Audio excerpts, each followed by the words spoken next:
Parents et amis, avec Gilles Parent.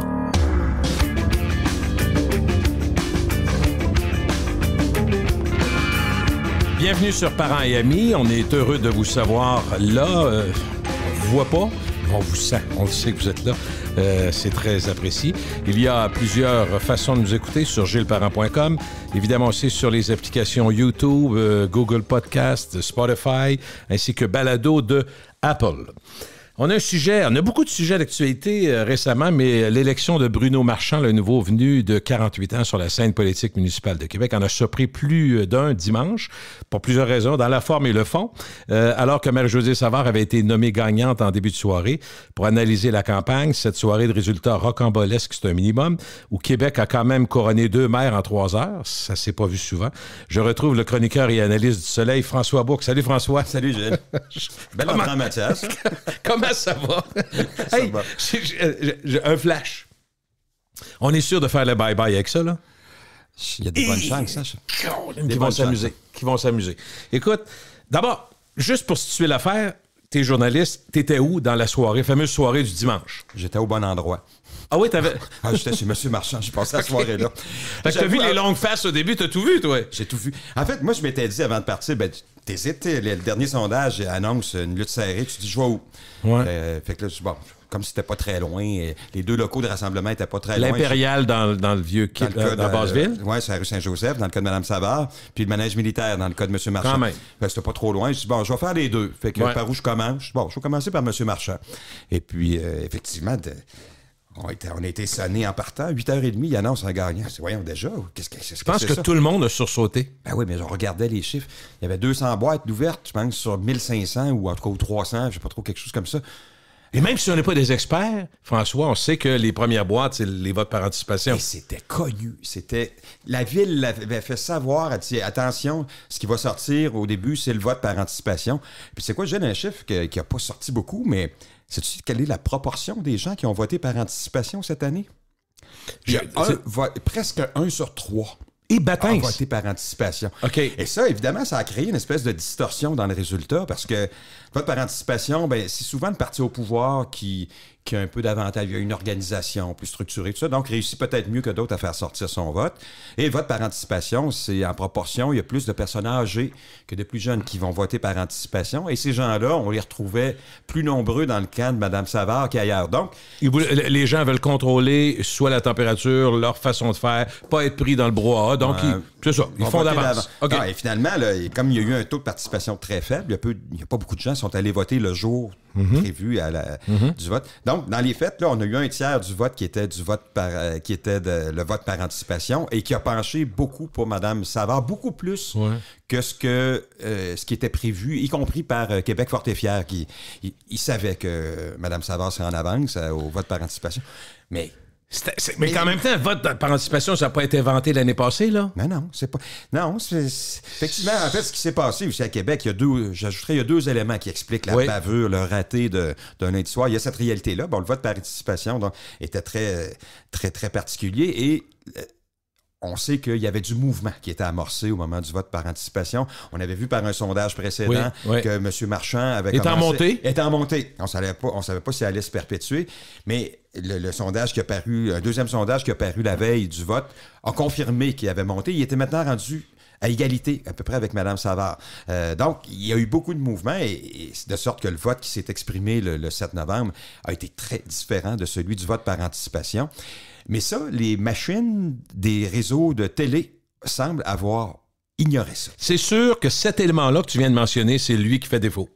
Puis j'écoutais Jean-Marc Léger durant la soirée qui dit, écoutez, dès le départ, aussitôt qu'il est rentré, il dit, écoutez, moi, je veux pas être prophète de malheur, je veux pas rien, mais je vous dis juste, c'est loin d'être fini. Les modèles qu'on a nous disent que... Puis lui, il répétait, vote par anticipation.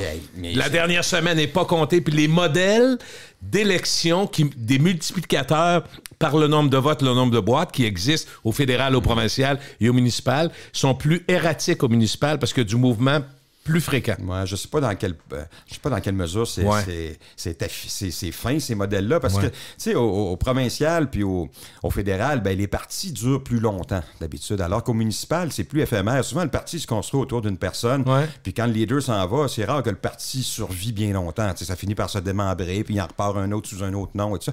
Mais, Gilles, tout ce que tu viens de dire est juste sur le fait que les bureaux là, qui prennent la décision d'annoncer, étant à TVA qu'à Radio-Canada, bon, on travaille avec des modèles qui sont peut-être mal adaptés au municipal. Il y a un vote par anticipation qui les envoie dans une mauvaise direction. Il y a le mouvement de la dernière semaine sur le terrain, changement d'opinion qui s'accélère. Et je pense que la vraie explication de ça, il n'y a personne qui l'a dit clairement. Qui l'a dit aussi clairement. Tu peux essayer de deviner ce que tu vas dire? Ben, je pense que la course au scoop? Oui, ça a été dit déjà. Mais ça fait partie aussi de l'équation. Ben, je me disais, ça presse tout le temps d'être le premier à le dire.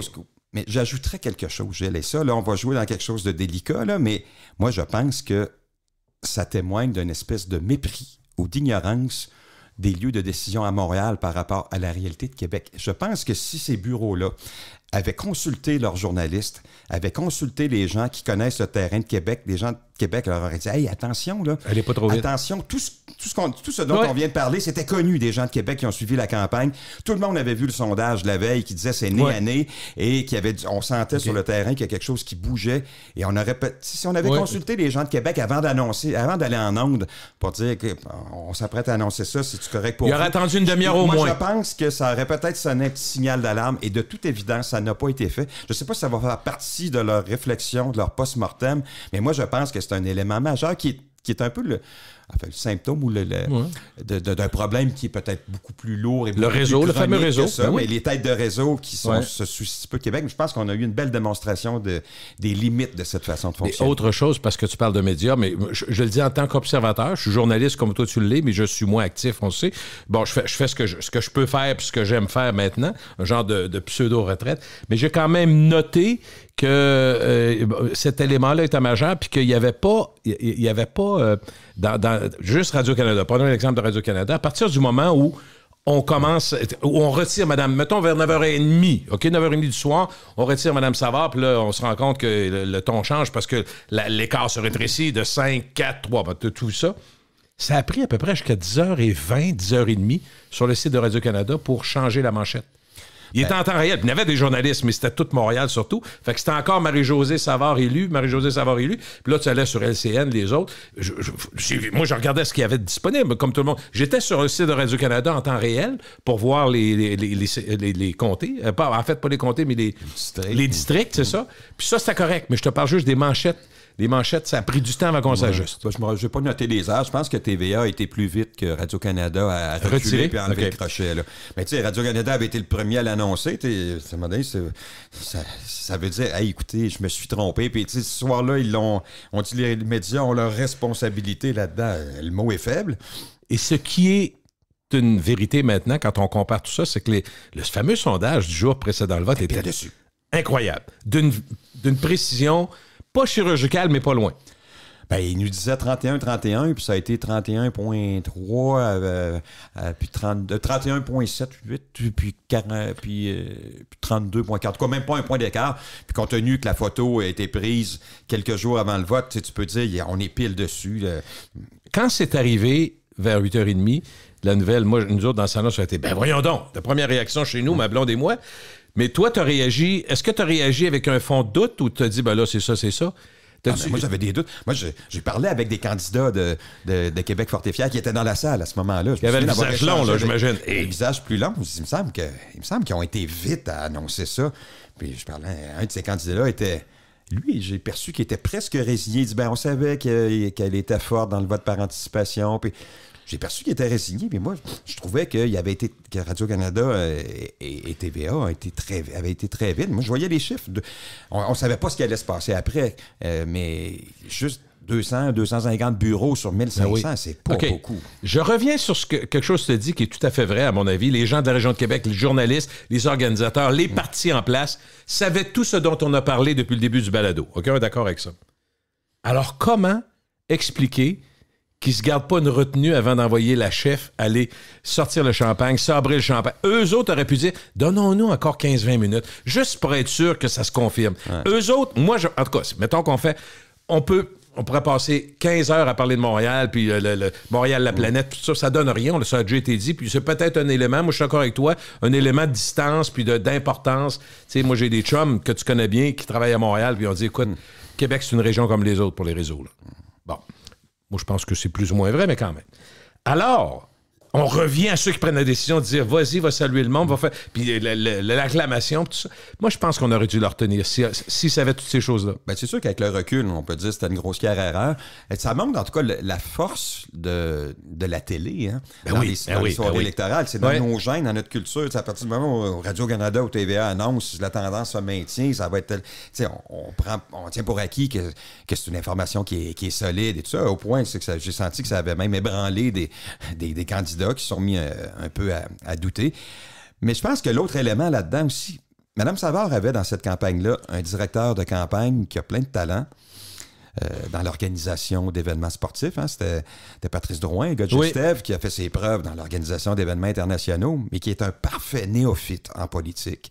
Et ça a apparu même en fin de soirée quand tu as parlé? Oui, ça a apparu parce que même lorsqu'il est allé s'adresser aux médias pour dire « la chef ne parlera plus ce soir, personne ne va parler », il était en ondes, en direct. Lorsque il dit avant de reparler, on va attendre d'avoir les résultats finaux. Puis là, tu as l'animateur en ondes, je pense que c'est Bruno à ce moment-là, qui dit hey, on les a, les résultats finaux. Ça vient de sortir. Il est retourné devant les caméras sans avoir le résultat final. Donc, il a mal paru. Là aussi, je pense que c'est un néophyte en politique. C'est un gars compétent par ailleurs dans plein d'autres domaines, mais on a vu ses limites. J'aurais été curieux de savoir là, si un directeur de cabinet plus expérimenté aurait commis cette même erreur. Ce qu'on peut dire de façon sûre, c'est que du côté de Québec Fort et Fier, eux, ils n'ont pas commis cette erreur-là. Ils ont attendu le dernière boîte jusqu'à la fin. Hein? En fait, ils sont même allés à l'autre extrême, je dirais. Parce qu'ils ont vu ce qui est arrivé avec Mme Savard. Ils ont dit, c'est pas vrai, ça va nous arriver à nous autres aussi. Ben, la prudence probablement est admise, pareil. C'est un peu ridicule parce que... Mais là, monsieur Marchand est allé sur scène uniquement lorsque la dernière boîte a été comptée officiellement. Et malgré ça, quand il est arrivé sur scène... Il a vu le prompteur en disant « Ah, je viens de voir le petit crochet, mais je vais attendre pareil, je suis pas sûr. » C'est ça. Et moi, ce qui m'a frappé le plus, c'est... Tu sais, dans une soirée comme ça, tu as une espèce de crescendo. Tu pars de... Ils ont tué la soirée en partant, les médias, les réseaux télé. Et là, tranquillement, la confiance, puis là, tu as vu les aiguilles bouger, puis là, à chaque fois, il y a de la réaction. Donc, il y a une espèce de build-up, un crescendo. Non, mais c'est un challenge pour moi, en tout cas, j'ai trouvé la soirée extraordinairement excitante. Écoute, l'autre équipe mène 8-0, puis là, toi, tu amorces une remontée, puis juste... Tu gagnes 9-8. Puis tu gagnes 9-8 juste avant que la cloche sonne, la fin du match. Finalement, c'est pas aller en prolongation parce qu'il n'y aura pas de recomptage. Mais, tu sais, si on veut... tant qu'à faire l'analogie. Mais c'est ça. Donc, ils ont attendu le dernier moment. Et normalement, tu seras attendu à dire, mesdames, messieurs, applaudissez le nouveau maire de Québec. Il n'y a personne qui a dit ça. Non. Ils ne l'ont pas présenté comme le nouveau maire de Québec. Ça devait être sage dans les circonstances. Moi, je pense que s'il n'y avait pas eu la bavure de début de soirée... Il l'aurait fait. Il l'aurait fait, c'est certain. C'est certain. Mais eux, ils ont eu cette prudence-là. Eux, ils avaient des chiffres aussi, ils avaient vu les sondages, connaissaient le terrain, ils ont dit, attention, là, le vote par anticipation, c'est une chose. Le vote du 7 novembre, c'en est une autre. Finalement, les deux, Mme Savard, parce que rapidement à rebours, elle se rend compte que ça n'avait pas de bon sens puis que c'est effectivement cruel, comme l'a dit M. Marchand le lendemain. Puis lui, ben, son moment, il l'a vécu à moitié le soir, on est d'accord? Je sais pas trop, je suis maire, mais en tout cas, il a fait un discours quand même de gagnant, mais pas certain, personne qui se pète les bretelles. Donc, j'ai pas senti ça. J'ai senti qu'il y avait une retenue. Ben d'abord, avec raison aussi, parce que le résultat final, c'est qu'il y a à peu près il y a quelques... Ben, il y a 800 votes à l'échelle d'une ville, alors, puis t'as 6 conseillers sur 21. Alors, t'as pas... Non, tu peux pas l'occasion d'être arrogant. Non. Moi, je trouve que son discours a été parfaitement adapté aux résultats et aux circonstances. Moi, je trouve qu'il y a... Puis je parle pas juste de cette soirée-là, mais je parle de ce qui s'est passé le lendemain aussi. Moi, je trouve qu'il a bien réussi son entrée politique. Vraiment. Par ses propos.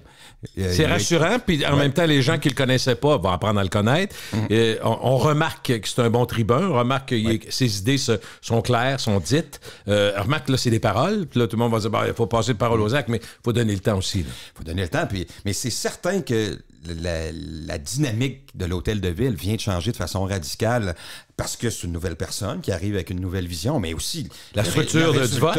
Voyons donc. Fait en sorte que tu n'as pas le choix. Là. Tu peux rien faire si tu n'as pas l'appui d'un certain nombre de conseillers de l'autre équipe. Alors, tu vas être obligé de négocier, discuter. Est-ce que tu vas réussir à convertir rapidement des membres d'une autre équipe? Peut-être. Est-ce que tu peux changer d'équipe le lendemain du jour du vote? Je ne sais pas comment ça serait perçu. Il y a quelques questions qui vont paraître curieuses, mais qui vont se poser. Entre autres, l'équipe... Moi, mettons que je suis élu, là. Puis je suis de l'équipe Marie-Josée Savard. Je ne pourrais pas être l'équipe Marie-Josée Savard, c'est plus là. Ça prendrait un autre nom. Minimalement, ça prendrait un autre nom. On n'est pas là, c'est pas ce qui presse le plus, mais c'est un des éléments curieux qui va s'additionner. Moi, je veux, avant d'aller plus loin, avant qu'on regarde les perspectives, François, je veux qu'on parle du taux. D'ailleurs, là où je me suis trompé, moi, dans mes prédictions, dans ma tête autour de moi, Marchand, moi, je pensais qu'il serait plus fort que ça. Et d'ailleurs, je fais partie de ceux, puis peut-être, je vais avoir ton opinion là-dessus, je fais partie de ceux qui pensent que s'il y avait une semaine de campagne de plus, il y en a plusieurs dans l'équipe de Marie-Josée Savard qui ne passaient pas. Parce que tu voyais ça, ça fondait. Il y en a qui ont passé dans le tordeur. Suzanne Véro, c'est un bel exemple, parce qu'elle était là depuis 10 ans, depuis les débuts de la bombe. Puis finalement, c'est Transition Québec. Fait que, tu sais, compte tenu des dossiers locaux, moi, je pense, locaux vraiment là-bas, je suis pas très surpris. Mais je regardais d'autres dont l'écart était très grand puis ça rétrécissait tout le temps. Est-ce que tu fais partie de ceux d'une campagne de plus, une semaine de plus, puis ça change complètement? Ben, je pense aussi. Tu sais, à partir du moment où la vague est partie, oui. Maintenant, le taux de participation est un obstacle. C'est que tu peux pas avoir une vraie vague avec un taux de participation aussi faible que ça. Tu sais, ça prend un mouvement de foule. Mais tu sais, Montréal est à 40 nous autres 45 Au municipal, c'est rarement 70 on est d'accord, là? Ouais. Mais il me semble que l'enjeu... Ouais. Oui, je sais, mais moi, je me disais, c'est là que je me suis trompé. J'ai dit... les gens autour de moi, je disais, écoutez, là, on sait pas vraiment pas qui va être maire, c'est serré. Moi, je pense que les gens vont sortir. Pas en tout. Puis c'est pas parce qu'il mouillait, pas parce qu'il y avait une tempête de neige, pas... Il y a un désintérêt ou je sais pas. J'ai pas de vraie explication. On n'a pas, c'est ça. Ce qu'on constate, par exemple, c'est pas juste au municipal. C'est aux autres niveaux aussi, au fédéral aussi, les taux de participation par rapport à ce que c'était il y a 20 ou 30 ans. Ils sont pas en montée, là. Ça descend. Ça descend tout le temps. Donc, il y a une espèce d'érosion de la confiance dans les systèmes politiques. Est-ce que c'est ça? Ouais, Est-ce que François, c'est le manque de vrais enjeux? Pourtant, cette fois-ci, on avait l'impression qu'il y en avait plusieurs. Qu'est-ce qu'on dit? Qu'est-ce qu'on entend sur le municipal? On va dire la vraie vie pour le vrai monde, là. Ouais. Des expressions très galvaudées. C'est les vidanges, c'est les services, c'est nos taxes. Donc, c'est le municipal. Ouais. Fait que, finalement, mais ça ne nous intéresse pas tant. Ouais. Ben, moi, je pense que... Moi, j'ai longtemps pensé ça. T'es plus sûr? Cette année, je suis moins sûr. Si tu questionnes les gens, c'est quoi qui vous préoccupe dans la vie en ce moment? Les gens de Québec, mais ailleurs au Québec aussi. Moi, je pense que c'est deux choses. Pandémie? Pénurie de main-d'œuvre, qui est devenu le gros problème qui commence à affecter tous nos services. Tout. Pénurie, difficulté d'accès à un médecin de famille. Je pense que c'est les deux sujets de préoccupation qui sont devenus majeurs pour une grande proportion des citoyens. Tu sais, dans la région de Québec, c'est quoi? C'est 90 000 personnes et plus qui n'ont pas de médecin de famille. Et puis, tu sais, on commence tous à vivre les limites. Tu ne peux plus aller au restaurant. Il y a des services que tu n'es plus capable d'avoir. Il y a des délais. Tu veux faire poser tes pneus d'hiver. Partout. Partout. Et ça, je pense que c'est deux problèmes majeurs sur lesquels les villes ont relativement peu de contrôle. Je ne sais pas qu'ils pourraient rien faire, mais peu de contrôle. Donc, c'est une nuance que j'ai envie de faire. J'adhère. Puis l'autre affaire, c'est qu'il y a un corollaire à ça directement lié à ce que tu viens de dire. Quand tu n'as plus d'employés, tu es obligé de faire de la rétention, les garder. Les garder, c'est meilleures conditions. Meilleures conditions, c'est meilleur salaire. Meilleur salaire, un jour, quelqu'un, il faut qu'il paye. Puis on n'a rien inventé en disant que c'est toujours le client, finalement, qui finit par payer. Tout le monde a remarqué, je le disais dans un récent podcast avec Luc Dupont, le professeur de marketing, on a remarqué qu'au restaurant, la pizza à 18 est rendue à 24, 25. Tout le monde a remarqué à l'épicerie que tu fais une petite épicerie pour le souper, puis c'est 43. Il n'y a plus de 21, là. Fait que, tu sais, bon, alors ça, c'est une répercussion du fait qu'on a de la difficulté à garder nos employés. Puis puis il y a aussi un effet qui est plus planétaire là, d'inflation, de difficultés, les chaînes de transport qui ont été brisées et tout ça. Donc, difficulté d'approvisionnement, tout ça lié un peu d'une certaine façon, toujours lié un peu à la pandémie, pareil. Oui, c'est ça. Donc, la combinaison de tout ça fait que moi, je pense que c'est des sujets qui commencent à toucher plus le monde et qui échappent au municipal. Mais cela dit, tu as raison de rappeler que les services de proximité, la qualité de vie dans ton voisinage, ton parc, l'entretien de ta rue, le déneigement, ça nous touche, c'est important. Les ordures, l'eau potable, ça reste des enjeux. Mais je te dirais, on sait que peu importe qui va être élu, ça va se faire pareil. Continuer à se faire. T'as raison. J'allais te dire la même chose. De toute façon, ils vont déneiger pareil. Ça va continuer à se faire. Ben, tu vas en déneiger un petit peu plus de trottoirs ou un petit peu moins. Tu vas ajouter une piste cyclable de plus, un kilomètre de plus ici plutôt que là. Mais faut pas être trop inventif. Rappelle-toi la bombe qui avait dit dans certains secteurs, juste un bord de rue, on va déneiger. Rappelle-tu à Charlebourg? Et bâtin, ça n'a pas fait. Ça mal. Hein? Non. Mais sauf que malgré cela, dans l'élection qu'on vient de vivre, il y avait quand même un enjeu qui était un enjeu de leadership. La face de qui tu veux voir pendant 4 ans en disant c'est mon maire ou ma mairesse, ça, il y avait quand même un enjeu. Puis il y avait des différences. Au-delà des programmes, on peut trouver à certains égards qui se ressemblaient, mais sur le leadership, il y avait quand même des différences assez notables. Il y avait l'enjeu du système de transport. C'était pas une élection référendaire sur le tramway, mais cette fois-ci, ça a été quand même un enjeu qui a été mis de l'avant, contrairement à 2017. Même quand on n'a pas le choix, quand on va parler tantôt du nouveau conseil municipal, tu n'as en théorie au moins 15 sur 21 qui sont pro-tramway ou en tout cas qui sont favorables. Fait que tu dis, on va peut-être arrêter de casser du... moi, je pense que ce que j'appelle, ce que j'ai appelé dans mon texte le lendemain, je pense que le combat d'arrière-garde contre le tramway, je pense que le résultat de l'élection va mettre fin à ça. Là, ce projet-là de tramway était hypothéqué depuis le début par un déficit démocratique. T'sais, personne n'avait s'était prononcé là-dessus. Puis je pense que les opposants avaient raison de soulever ça. Et là, ça, je pense que ça disparaît. Ça ne veut pas dire que le projet ne bougera plus. Il n'est pas parfait. Puis M. Marchand est de ceux qui souhaitaient des changements. Donc, on va discuter. Ça risque d'arriver. On va discuter de l'améliorer plutôt que de le combattre. Comme à Montréal. Tu sais, à Montréal, le REM, là, le REM de l'Est, là, c'est pas sûr que c'est une bonne idée d'aller en aérien partout. Mais personne ne dit on veut pas de REM. On dit, on peut-tu le faire autrement pour atténuer l'impact urbain? Donc, ça, on va peut-être arriver davantage dans cette discussion-là. Là, j'ai scrappé ton plan de match pour notre conversation. Mais non, pas du tout. Ça va très bien. On est capable de se suivre. C'est à moi de prendre des notes. Je voulais justement, avant d'aller plus profondément sur M. Marchand, puisqu'il s'en vient, dire un mot sur Montréal. Est-ce que pour toi, c'est clair que c'est M. Coderre qui a perdu plus que Mme Plante qui a gagné? Ce serait y enlever du mérite de dire ça? Je pense que c'est les deux, moi. Mélanger les deux. Je pense que c'est les deux. Tu sais, M. Coderre... Il a commencé la campagne en disant « Je suis un homme nouveau ». Puis on a fini par comprendre qu'il n'était pas tant que ça, un homme nouveau, qu'il y avait la même arrogance un peu. Puis à la fin, la dernière semaine a été catastrophique. Hein, c'est épouvantable. Il a voulu garder le silence sur pour qui t'as travaillé, qui t'a payé. Non. C'est quoi les IOU? C'est rien caché. C'est quoi les IOU qui se sont négociés pendant cette campagne-là? C'est la dernière fois, ça avait été les finances de la formule électrique, la course formule. Donc, il arrive avec l'affaire de Rousseau, il signe la lettre avec les anglophones à Montréal, tant qu'à être sûr de perdre. Tu sais, il y avait tout ça. Puis le jour même, il dit, je pense être pogné avec moi encore. Tu sais, de l'arrogance, encore une fois. Ben, non, ça. Il y a ça. Puis, tu sais, dans le type de personnalité, je caricature un petit peu, mais tu sais, je parle des Montréalais, finalement, avaient le choix entre un sourire et une grimace. Ils ont choisi le sourire. Qu'est-ce qui s'est passé? Vas-y, François. Mais je compléterais de façon un petit peu plus sérieuse quand même en disant, je pense aussi qu'il y a une espèce de prise de conscience plus large qu'à Montréal. On le voit dans les résultats à Québec aussi. Je pense qu'il y a aussi un intérêt plus grand qu'avant sur tous les enjeux d'urgence climatique, qualité de voisinage, préoccupation pour le développement durable, ça. Et avec ses excès parfois, Mme Plante incarne ça, mais je pense que ça témoigne d'une préoccupation plus grande. Puis on le voit à Québec avec l'émergence de Transition Québec là, qui gagne un district dans Limoilou, mais qui fait très bien, particulièrement au centre-ville. Donc, il y a un courant là, qui va dans ce sens-là. Donc, ça, c'est Mme Plante. C'est pas juste un vote anti-Coderre. Il y a des gens qui se mobilisent pour ces idées-là. Juste une curiosité, peut-être tu n'as pas la réponse, mais ça m'a marqué, puis j'avais pas la réponse. Je ne l'ai pas encore. À un moment donné, on a questionné, parce qu'il y a eu une petite tournée de fin de tour de piste avec M. Labaume à Montréal. C'est pas la première fois qu'il en faisait. Puis on lui a posé la question sur M. Coderre, puis je n'ai pas de nouvelles de Denis, tu fais un bout, moi. Puis Valérie a fait une bonne job. Fait que là, j'ai dit, OK, c'est plus le maire Labaume qui a quand même fait beaucoup de bien à Québec et même chose pour Montréal. Coderre, le duo Labaume-Coderre est allé chercher pas mal d'avantages une certaine période. Mais je dis, il y a une scission, là. Je sais pas s'il y a eu une scission... Moi, j'ai jamais entendu comme moi ce qu'elle dit?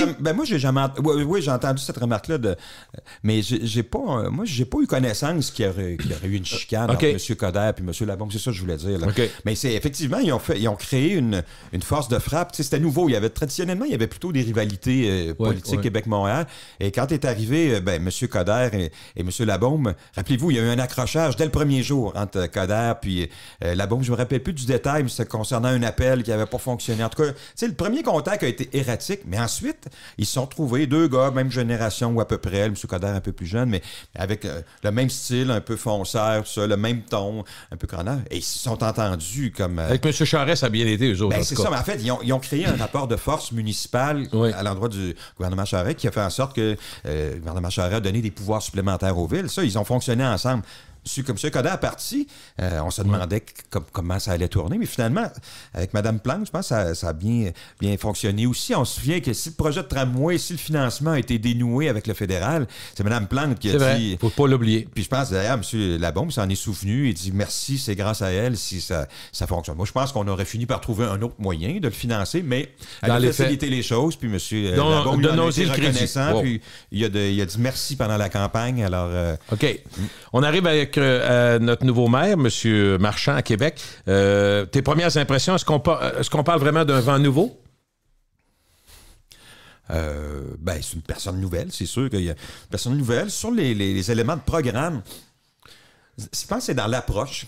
Il y a de la nouveauté où on va vouloir partager le pouvoir. Le programme n'est pas si loin, tu veux dire, mettons, de celui de Mme Savard. On n'est pas à des années-lumière de... Je suis d'accord. Il n'y a pas tant de différence. Il n'y a pas, tu sais, ici et là, sur tel ou tel projet, mais tu sais... En fait, je dirais, c'est vrai des 5 partis qui étaient là aussi. À bien des égards, tout le monde veut travailler pour la qualité de vie, pour le développement durable, pour le même vivre, Québec 21, c'est aplani là, dans ces extraits. Meilleur transport en commun. Tout le monde était là-dedans. Sur les moyens, il y avait des petites différences ici et là. Sur la taxation, notamment, il y avait des écarts un petit peu entre les partis. Mais, Québec 21 proposait des baisses de taxes pour achète de taxes pour tout le monde. L'autre, une baisse pour les gens d'affaires. Bon, des petites différences dans les outils, mais dans la vision générale de ce qu'on veut faire de la ville, où on veut aller, il y a beaucoup de similitudes. Puis d'ailleurs, je pense qu'il y a des gens, il y a des candidats, je ne sais pas s'ils nous le diront, mais il y a des candidats qui, je pense, qui jonglaient. Ils auraient pu très bien se présenter pour un autre parti. Et dans plusieurs cas, il y a eu des discussions aussi. Viens-tu avec nous ou pas? Puis finalement, tu choisis un camp, mais tout ça est un peu interchangeable. Moi, je suis un auditeur, une auditrice de toi présentement dans le podcast actuel. Je me dis, il n'est pas clair. Non! Il est en train de nous dire que les chances que ça aille pas pire au Conseil sont bonnes. Ils sont pas si loin. Moi, je suis très optimiste. Moi, je pense que oui. Moi, je pense que ça va... Là-dessus, oui, il y a un vent nouveau. Enfin, il y a un climat nouveau qui va s'installer à l'Hôtel de Ville. Ça sera plus un one-man... Monsieur Labombe, c'était plus un one-man show. Ben oui, c'est ça. Je pense que ça peut plus être ça parce que mathématiquement, le nouveau maire va avoir besoin de négocier puis de convaincre des gens du Conseil s'il veut bouger. Mais je pense que, tu sais, Mme Savard, évidemment, sort du paysage politique, mais, tu sais, les conseillers de son équipe qui sont élus, je pense que c'est pas des gens que je perçois comme étant conflictuels et tout ça. Moi, je pense qu'il y a une volonté, là, il va y avoir une volonté de travailler ensemble. Ça va durer un certain temps. Là. Donc, moi, je suis très, très confiant. À première vue, on dit que ce conseil-là est très divisé. Oui, parce qu'il y a 4 équipes différentes. En fait, moi, je pense que le groupe avec qui ça va être le plus difficile, ça va être avec Transition Québec, d'après moi. Ils sont trop à gauche par rapport aux autres? Pas trop, ou en tout cas, sont beaucoup plus. Je vais le dire autrement, sont beaucoup plus loin que les autres. OK. Dans leur défense du développement durable et de l'urgence, de ce qu'il faut faire face à l'urgence climatique. Moi, je pense qu'ils sont à l'avant-garde à bien des égards parce que dans plusieurs années, toutes les mesures qu'eux prônaient, je pense qu'on va finir par les retrouver sous une forme ou une autre dans la gestion publique éventuellement. Je pense qu'ils sont en avant, mais je suis pas sûr que les citoyens sont prêts à aller aussi loin que ça tout de suite. On avance, mais moins vite qu'eux. Quand tu regardes la liste des nouvelles taxes qui étaient proposées pour... Puis chacune de ces taxes-là, quand tu la regardes individuellement, tu te dis, oui, il y a des villes qui ont fait cette mesure-là pour limiter la circulation, pour limiter transport en commun gratuit. Urbain, ça existe. Tout ça, ça existe ailleurs. Donc, ils ont fait la somme de tout ça et des taxes nouvelles que ça implique. Ils ont dit, nous, c'est ça. Mais tu sais, Transition Québec, ils ont le défaut de leur qualité. J'écrivais ça ce matin ici. Ils sont très convaincus dans la défense de leurs valeurs, de leur modèle de société. Ils sont très cohérents avec tout ça. Mais ils sont aussi très, très têtus. C'est comme Québec solidaire. Ils sont très proches parents de Québec solidaire. Les mêmes militants. Et c'est pas des gens qui font des compromis. Tu défends tes valeurs jusqu'au bout et tu feras pas de compromis. Donc, ça va être plus difficile. C'est difficile de s'entendre avec quelqu'un qui veut pas faire de compromis. Par contre, quand tu es 21, tu as besoin de t'entendre avec Une seule personne, non. Elle n'aura pas de pouvoir beaucoup, Mme Jackie. Non. Mme Smith. Non, je comprends. Je comprends pour l'harmonie. Mais pas pour la votation, on comprend. Sur certains sujets, je pense que tu ne la convaincras jamais sur certains sujets. Elle va rester fidèle à ses principes. C'est très bien comme ça aussi. Mais autrement, je pense que les autres groupes, moi, je pense que le tramway, qui a été le grand sujet, l'éléphant dans la pièce pendant les 4 dernières années au Conseil municipal de Québec. Là, on va avancer un peu plus. Moi, je pense que c'est ça, l'argument de dire personne ne s'est prononcé. Non. Là, il y a 75% des votes qui sont allés à des candidats qui étaient favorables au tramway. Là, je pense que ça commence à vouloir. Puis en même temps, moi, j'ai trouvé que M. Marchand était habile en disant, écoutez, il faut déjà prévoir la deuxième vague du tramway. C'est une façon de dire, lâchez-moi, on le fera pas. Là, on le fait. Non seulement on le fait, mais on pense à tous ceux qui n'auront pas avantage. Il faut le prévoir dans le plan des 10 prochaines années, 15 prochaines années. Tous les gens qui étaient candidats d'équipe Savard sont d'accord avec ça. Eux-mêmes en parlaient. Transition Québec là-dessus, ils sont d'accord aussi. Donc... Qu'est-ce qu'on sait parce que je me suis dit, à moins que toi tu l'aies fait, je ne l'ai pas vu, là, je ne l'ai pas lu, mais qu'est-ce qu'on sait de la façon de gérer de M. Marchand? Il était quand même le grand boss de Centraide. Ouais. Qu'est-ce qu'on dit de lui dans sa façon de gérer? À quoi il faut s'attendre comme un gestionnaire de la Ville de Québec? On entend beaucoup de choses sur sa gestion et lui-même reconnaît. C'est quelqu'un c'est un gars qui est souriant, qui est un bon communicateur, qui est capable de transmettre son enthousiasme, sa passion. Il parle beaucoup de coopération. Peut-être pas le choix. Là, de mise à contribution de ses employés, de mobilisation de ses employés. Il le répète toute la campagne. Mais en même temps, il reconnaît, puis je sais qu'à Centraide, il y a beaucoup de gens qui en ont souffert de ça. Il dit c'est quelqu'un qui a une poigne de fer aussi. Okay. Il va discuter avec les employés ou dans ce cas-ci avec les autres conseillers municipaux, va discuter, tenir compte de leur point de vue. Puis à un moment donné, OK, on s'entend, c'est par là qu'on va. Une fois que la décision est prise, on y va. Il dit, on peut encore négocier sur les moyens d'y arriver, mais on ne commencera pas à changer la direction.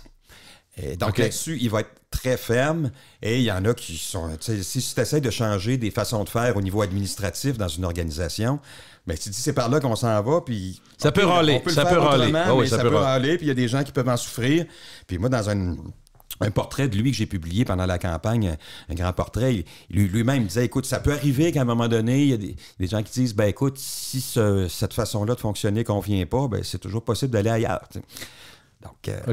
Donc, il y a aussi ce côté-là d'un leadership assez ferme, même si lui, il va nous dire je suis capable d'être souple sur les moyens, je veux que tout le monde participe. Et voilà. Tu sais, à Centraide, moi, on me raconte que ce que je viens de décrire a existé, des gens qui se sont sentis bousculés là-dedans.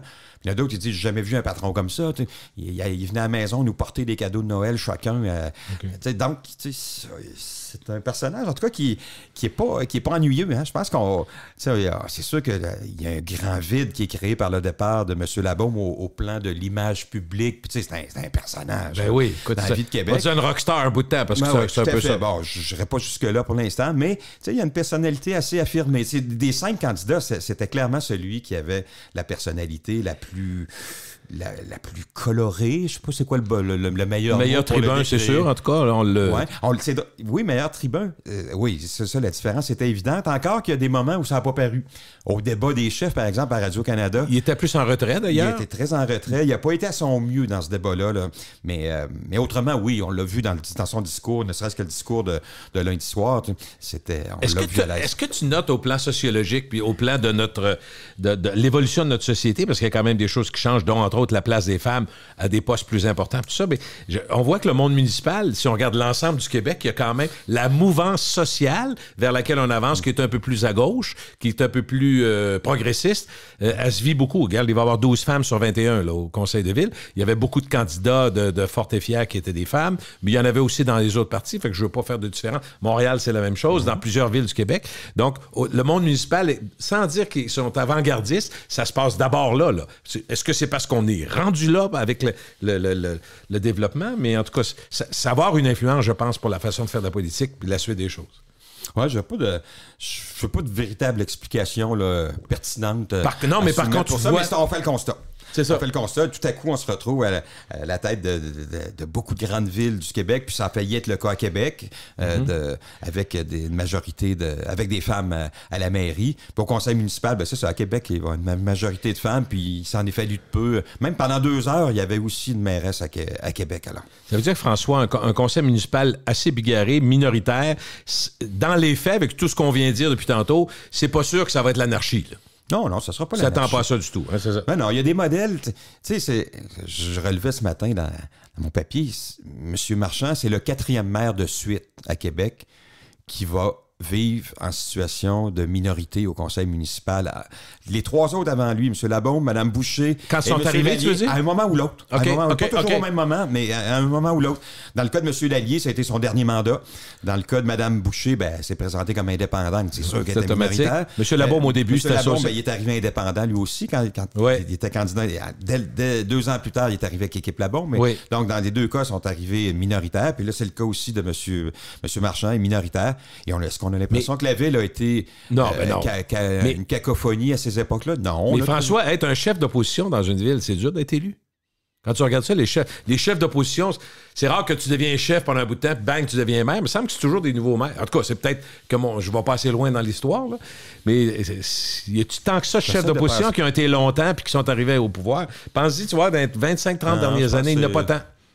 Ben, on n'a pas changé de maire si souvent. Peut-être un sujet pour ton prochain texte en journal? Ouais, c'est intéressant, mais si tu as perdu la première fois, tu es aussi bien de laisser tomber, puis parce que il y a plus de chances que ce soit un nouveau visage qui prenne la mairie. Ouais, pourtant, tu as de l'expérience. Tu sais, mettons, Gosselin avait de l'expérience.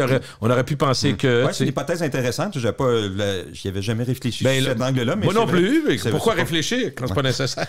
Pourquoi j'aurais besoin de réfléchir quand Gilles Parent le fait à ma place? Ah, François, c'est extraordinaire. Est-ce qu'on peut vraiment comparer l'arrivée étonnante et fracassante de Labaume en 2009, en fait 2007 quand il arrive, à la mairie de Québec, et celle de M. Marchand, qui est une montée impressionnante. On parlait du 1%, l'autre 1%, mais quand M. Labaume arrive, il est assez fort, il est plus fort que M. Marchand, me semble, en pourcentage. Ah oui, il est à 55%. Bon, vois-tu, par contre, il y a des comparaisons à faire pareil.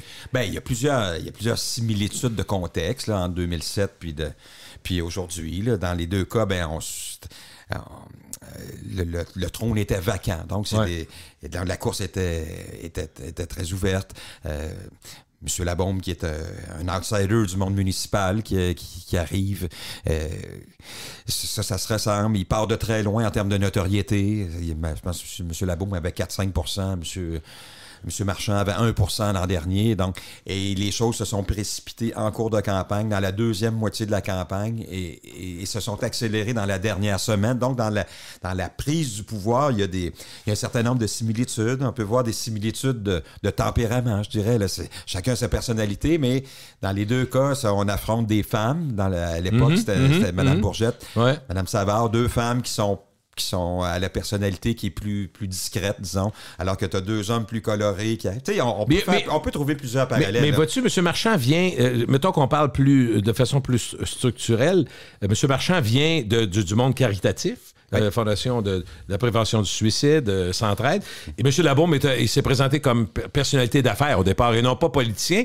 Puis moi, je remarque que quand il a choisi sa dauphine, à moins que tu me dises que je me trompe, ça se pourrait, encore une fois. J'aimerais ça. Oui, que la communauté d'affaires, moi, j'ai senti bien plus du côté de l'équipe Marie-Josée Savard que du monsieur. J'ai vu des anciens politiciens, j'ai vu des gens qui avaient une notoriété qui était derrière M. Marchand, mais j'ai pas vu, tu sais, on a vu Jacques Tanguay tout de suite avec Madame, on a vu plein de gens d'affaires qui étaient derrière l'équipe Savard. Fait que finalement, la communauté d'affaires n'était pas du bord de M. Marchand. Non, c'est vrai. Alors que M. Labaume, il les avait beaucoup parce qu'il venait de là. Oui, effectivement, mais en même temps, tout ça est vrai. J'ajouterais quand même que M. Labaume était aussi très actif dans le domaine communautaire, le pignon bleu, tout ça, avant son élection comme maire. Donc, c'était pas un parfait étranger dans le domaine de la charité puis des œuvres communautaires. Il avait travaillé en politique provinciale, je pense aussi. Oui, il avait été au cabinet de Jean-François Bertrand, c'est ça. PQ. Il avait tenté de devenir candidat du PQ. Ça.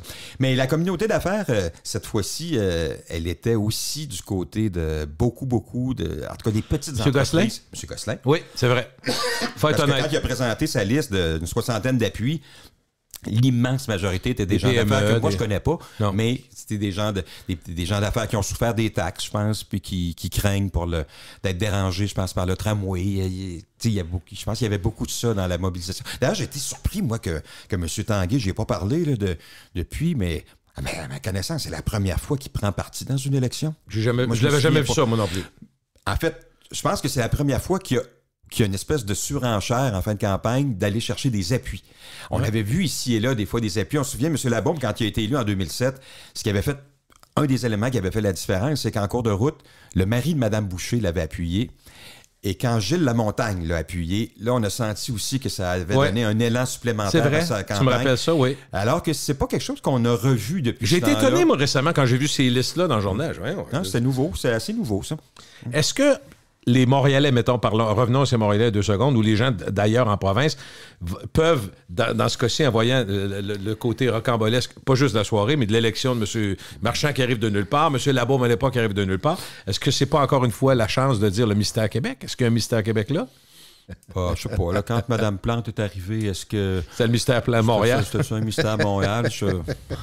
Je sais pas, mais c'est vrai, on va réfléchir à ça davantage. Là, le fait que c'est pas nécessairement parce que tu as une trajectoire, tu as été actif dans le domaine municipal que tu as les meilleures chances de devenir le prochain maire ou la prochaine mairesse. Est-ce que c'est propre à Québec? Ce qu'on veut peut-être pas dire, François, parce que tu disais tantôt le côté sensible des médias de Montréal puis la façon de voir. Ce qu'on veut peut-être pas dire, c'est l'importance de la personnalité. Au total, là, quand je parlais autour de moi, là, quand mettons mes amis, ma belle-sœur est venue me jaser, toi, Gilles, tu suis ça, tu voterais pour qui? Finalement, ce qu'ils voulaient entendre, c'est qui a l'air le plus d'un maire ou d'une mairesse? Qui va nous représenter comme du monde? Qui nous fera pas, qui ne rendra pas gênés? Donc, on parlait beaucoup de représentation publique, au micro, que des gens qui vont vendre notre ville. T'sais. J'ai senti, sans dire que c'était le bonhomme carnaval, t'as compris, j'ai senti que les gens voulaient quelqu'un. Jusqu'à quel point, donc, la perception, l'image, le marketing est important. Moi, je pense que c'est fondamental pour beaucoup de monde. Ben, moi, dans mon analyse à moi, c'est le critère le plus important. Dans l'élection, c'est sûr qu'on fait la personnalité, c'est ça? Ben, je pense que c'est sûr. On regarde les programmes, on regarde les engagements, on regarde Parce que personne n'est compétent là-dedans, là, mais la personnalité. Ça, on regarde tout ça, mais en bout de ligne, moi, je disais la même chose tout à l'heure dans d'autres mots. Qui t'as envie d'avoir comme maire? Oui. Ben c'est ça. Qui pendant 4 ans, là, de qui tu vas être, en guillemets, fier ou par qui tu vas être content d'être représenté. Puis ça, bien évidemment, c'est l'image que tu projettes, c'est la personnalité, c'est la façon de s'exprimer. Alors, je pense que ça joue pour beaucoup. Au final, ça joue pour beaucoup, au-delà des engagements, des programmes, de la vision. Ce qu'il ne faut pas oublier, c'est que contrairement au fédéral où M. Trudeau a bien pris son temps, le prochain conseil municipal, c'est le 22 novembre. Fait que ça vient vite. Est-ce que tu penses que pour marquer au fer rouge qu'il a dit, pour soutenir ces avancées des derniers jours, M. Marchand pourrait marquer le pas en nommant quelques membres de ses opposants au conseil exécutif? Ça serait-tu dans la lignée de ce qu'il espère et ce qu'il souhaite? Ben, je pense que ça serait... Pour lui, c'est certain que c'est ce qui serait le plus facile. Mais pour reprendre son expression, il faut être deux pour danser.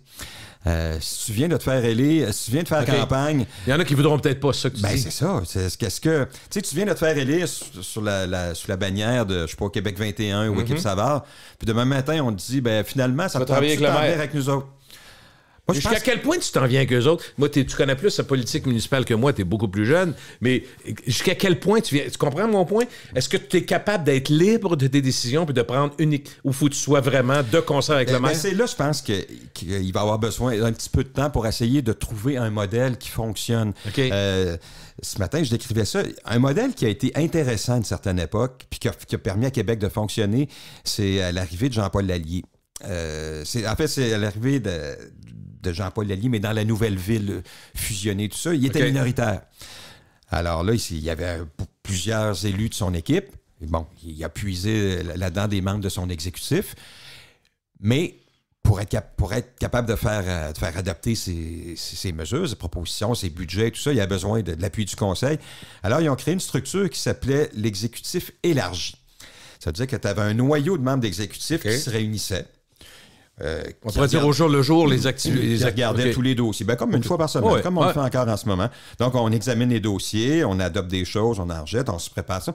Et ensuite, tu fais rentrer des représentants, tu fais entrer 2 ou 3 autres personnes qui sont dans l'exécutif élargi. Et ça, l'originalité de la formule, c'est des gens qui représentent, à l'époque, c'était les 2 groupes d'opposition qui mis ensemble étaient majoritaires là, au Conseil, et des représentants qui étaient délégués par les groupes d'opposition. Il dit, je pense qu'il y en avait 2 ou 3, c'est vous allez à l'exécutif élargi nous représenter. Et là, on reprenait la discussion sur les dossiers.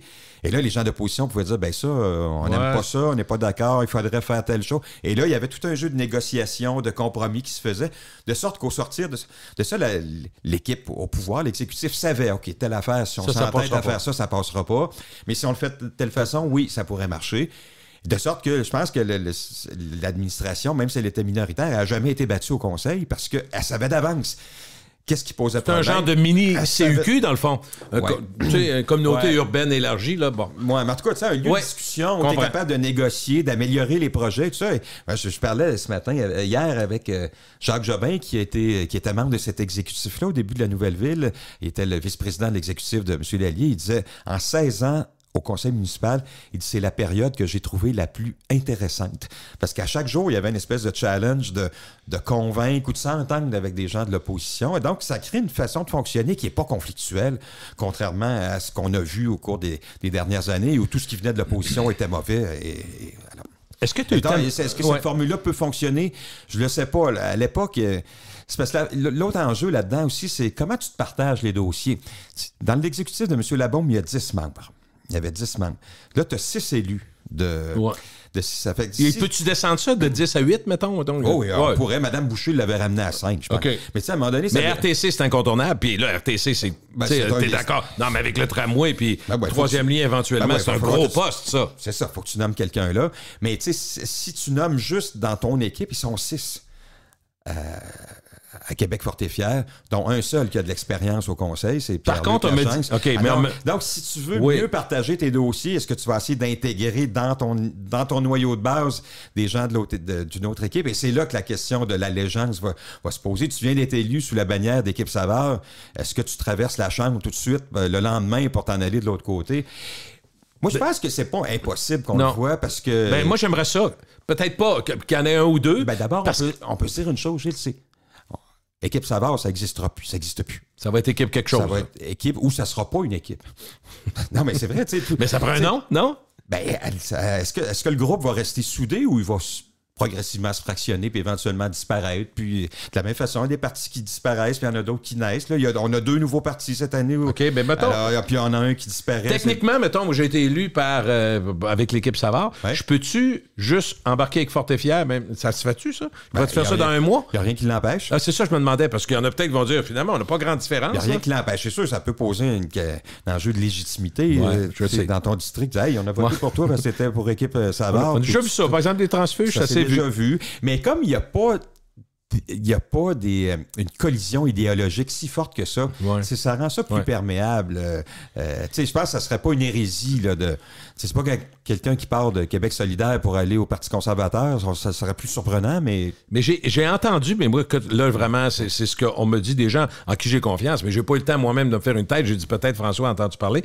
Ça a l'air qu'il y a 2-3 élus, entre autres dans Montcalm, une dame dont j'oublie le nom aujourd'hui, mais qui a été élue par Québec, dans Québec Fort et Fier, qui ont une qualification assez impressionnante. Là, il y a quelques Julie Lemieux ou Jonathan Julien dans ceux qui ont été élus. Moi, je les connais pas, là. Mais on m'a dit qu'il y avait comme... Alors, ce sera à voir. Catherine Vallière-Roland, je sais pas si c'était celle-là. Oui, c'est une femme qui travaille au gouvernement, au ministère des Relations internationales, qui est chef d'équipe. Oui, c'est quelqu'un qui a une bonne prestance. Elle était la co-listière de M. Marchand. Ça veut dire que si Marchand l'avait échappé, c'est elle qui cédait sa place à M. Marchand.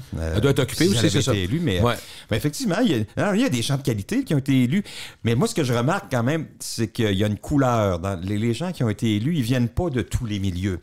Ils viennent les 6 de Québec Fort et Fier. Là. Par exemple, moi, je vois, on est bon dans les relations de travail, dans les communications, un petit peu dans cette gestion-là, organisation d'événements culturels.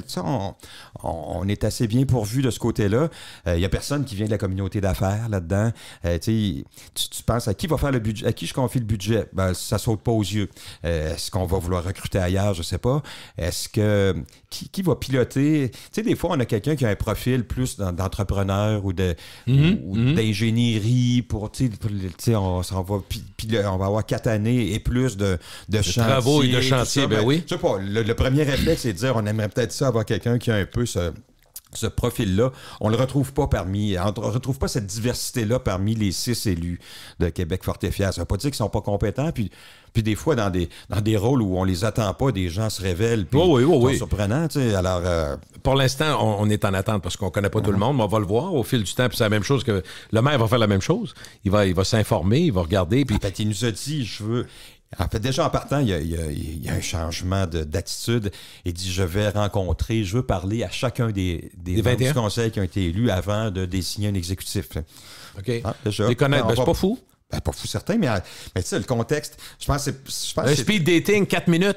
Oui, mais je pense que c'était dans son... tu sais, c'est un peu dans sa vision de partager le pouvoir puis de s'ouvrir aux idées des autres. Il a tenu ce discours-là pendant la campagne. Puis aussi le résultat qui incite à faire ça aussi. Tu as plus de chances de t'entendre. Si tu n'imposes pas, à la limite, si tu n'imposes pas un exécutif sans consulter. Alors, je trouve ça intéressant. Est-ce que 10 élus de l'équipe Marie-Josée Savard...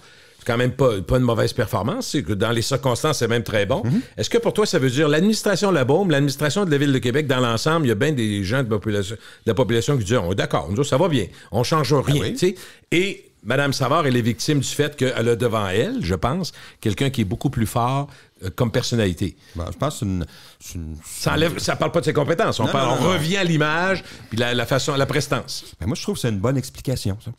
Parce que les taux de satisfaction à l'endroit de l'administration Labaume ont été très, très élevés. La population n'a pas rejeté Labaume. Il aurait été probablement réélu, peut-être moins fort que la dernière fois, mais il aurait sans doute été réélu parce que, tu sais, ça va plutôt bien à Québec. Là, il y a eu la pandémie qui a faussé la donne. Il y a eu quelques... Mais partout. Mais c'est partout, c'est ça. Et puis, pendant la gestion de la pandémie par la Ville a été plutôt réussie. On a senti le maire empathique qui a pris des bonnes décisions pour essayer d'adoucir la vie des gens là où il pouvait le faire.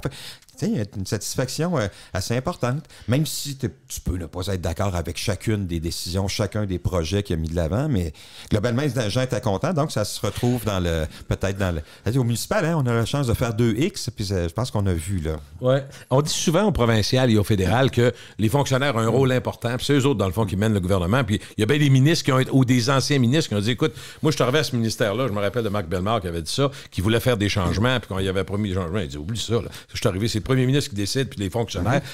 Bon, est-ce que dans une municipalité, c'est la même chose? C'est les fonctionnaires qui mènent ou pas tant que ça? Ou moins? Ben, je pense que c'est l'obligation de rendre des services qui mènent, finalement. Non, mais, tu sais, un certain nombre de services de base, puis, tu sais, quand même, un nouveau maire arrive, je pense que ça va prendre encore du sel dans les rues demain matin, ou là, je sais pas si c'est environnemental, ça va peut-être prendre un autre moyen, mais non, mais il faut déneiger les rues, puis il faut continuer de filtrer l'eau, puis il faut continuer d'entretenir les parcs, puis donc, il y a il y a plein de fonctions, là, sur lesquelles Transition Québec voulait étendre du persil. Hein? Ça serait moins dommageable. C'est des blagues, là. On s'amuse. Oui, mais sérieux, il y a un certain nombre de fonctions de base sur lesquelles, peu importe le maire, c'est des choses qui vont se faire, puis la machine le fait. Si t'enlèves les employés... la machine peut être un petit peu plus efficace parfois, ou est-ce qu'on peut organiser les choses autrement? Une chose qu'on va peut-être voir, c'est la question de la centralisation. On sait que M. Labaume l'a fait beaucoup, a beaucoup centralisé des services. Il a regroupé la direction exemple des travaux publics. On retrouve plus ça dans chacun des arrondissements. C'est un arrondissement qui gère les travaux publics pour l'ensemble du territoire. Puis il a créé un modèle comme ça. Je suis pas sûr que c'était le meilleur modèle. Pour certains services, ça peut fonctionner, mais pour l'entretien des rues, ça veut dire que en haut, ça commence à être loin de ma rue pour savoir qu'il y a un problème particulier. Alors ça, est-ce que ce modèle-là va se perpétuer, un modèle très centralisé? Moi, j'ai l'impression qu'on va vouloir peut-être renvoyer des lieux de décision vers des arrondissements, décentraliser un petit peu. Ça va peut-être... C'était dans le plan de M. Marchand, je pense. Oui, c'est ça. C'est une des choses qui a... Mais honnêtement, là, es-tu d'accord que tramway et troisième lien moins, ça presse moins? Là? On est d'accord que c'est peut-être dans quelques années. Mais tramway, on est dedans. On n'ose pas le dire, là, mais on le voit, on promène en ville, les pré-travaux, là, sont commencés. Ouais. Puis on sait que M. Marchand avait proposé 10 changements. Sur le tramway? Sur le tramway. C'était-tu les directions ou c'était quoi? Ben, c'était pas le tracé qui était remis en question, mais certaines façons de faire. La dalle de béton qui traverse sur René Lévesque, est-ce qu'on peut atténuer l'impact de ça? En tout cas, est-ce qu'on Moi, je l'enlèverais complètement, en tout cas, ça, tu sais, je l'ai déjà dit dans le podcast. C'est ça, là, il y a un débat là-dessus, mais peu importe que tu veuilles garder ou pas la dalle de béton, moi, je pense que c'est quelque chose qui n'a pas été bien expliqué. Ou pas assez expliqué sur c'est quoi le bénéfice versus les inconvénients. Est-ce qu'on comprend complètement? Je suis pas sûr. Ben, c'est ça. Donc, pas le doigt tourner à gauche, à droite, mais là, on lève, c'est-tu surélevé, puis en tout cas, peu importe. Ben, en tout cas, mais tu sais, c'est un des sujets sur lesquels il veut. Mais il y a d'autres éléments là-dedans qui sont plus d'ordre administratif. Et tout ça. Donc, il y a 10 changements. Et ça, mais là, comme il est minoritaire, il y a d'autres partis qui ont proposé des changements aussi au tramway. Il ne peut pas prendre juste ses idées, il va falloir qu'il l'écoute un peu. Des idées d'autres qui peuvent être intéressantes. Les arbres, là, à peu près tout le monde s'entend pour dire est-ce qu'on est capable de limiter la coupe d'arbres matures? Oui, auquel cas, il faut renoncer peut-être à une voie de circulation, ou les rétrécir, tout ça. Donc, ce genre d'arbitrage-là va devoir se faire d'abord au conseil municipal et ensuite auprès du gouvernement. Mais ça va venir assez vite, là, d'accord? Ça, t'as pas le choix. Encore que, tu sais, on dit oui, le projet est enclenché, mais tu sais, les vraies choses vont sur l'implantation, la façon d'implanter le tramway, on est-tu capable de sauver plus d'arbres ou pas? Tu sais, ça va, c'est devant nous, ces décisions-là. En fait, ça va se prendre quand on va choisir le consortium qui va réaliser les travaux. Ça, c'est 2022? Ça peut pas être avant? C'est l'an prochain, parce qu'en fait, on se souvient qu'on a fractionné l'appel d'offres. On va d'abord choisir un fournisseur de matériel roulant, puis ensuite, on va choisir un entrepreneur plus général. Et ça, dans le modèle que la Ville de Québec a choisi, c'est que le consortium va avoir son mot à dire là-dedans. T'sais, on veut prendre aussi des idées qui pourraient venir du consortium. En tout cas, ça, c'était le modèle que M. Labaume avait mis en place. Est-ce que M. Marchand, je n'ai pas eu l'occasion d'échanger avec lui là-dessus. Est-ce qu'on veut conserver ce modèle-là ou c'est le consortium qui va avoir une certaine marge de manœuvre? Mais on va peut-être lui donner des guidelines. Enfin, on va sûrement lui donner des guidelines. Mais il reste l'espace pour trouver des solutions nouvelles. Le plan ne sera pas dessiné jusqu'à la dernière ligne quand le consortium va entrer en scène. Il va avoir une responsabilité, lui aussi, de finaliser l'insertion du tramway. Donc, il y a encore le temps pour discuter de ça. Mais... Ça veut dire qu'il y a trois candidats qui sont présentement cette année qui ne sont plus là. Gosselin, Rousseau et Mme Savard. Ben, M. Gosselin, on a compris qu'il reste au conseil. Ah, il va rester, lui. Il reste au conseil, mais il quitte la direction. OK. Il faut qu'il se trouve un boss, eux autres. Oui, il faudrait que... Puis ça va être la même chose pour l'équipe de Mme Savard, un chef. Ah ouais, est-ce qu'ils vont se trouver un nouveau parti, peut-être? Mais tu sais, Mme Savard, tu sais, il restait déjà peu de conseillers d'équipe. De l'ancienne équipe, oui. Puis il y en a quelques-uns qui disparaissent du portrait avec l'élection. Dans les gens qui sont très attachés à Équipe Labaume, mais il n'en reste plus beaucoup parmi les élus. 3 ou 4, il faudrait que je fasse le décompte, mais pas plus que ça. Donc tous les autres, c'est des nouveaux venus. Ils n'ont peut-être pas le même sentiment d'appartenance à cette équipe-là. Un nouveau nom, ça serait plus facile pour eux autres. Un nouveau nom est peut-être plus facile. Ou est-ce que l'équipe va tenir?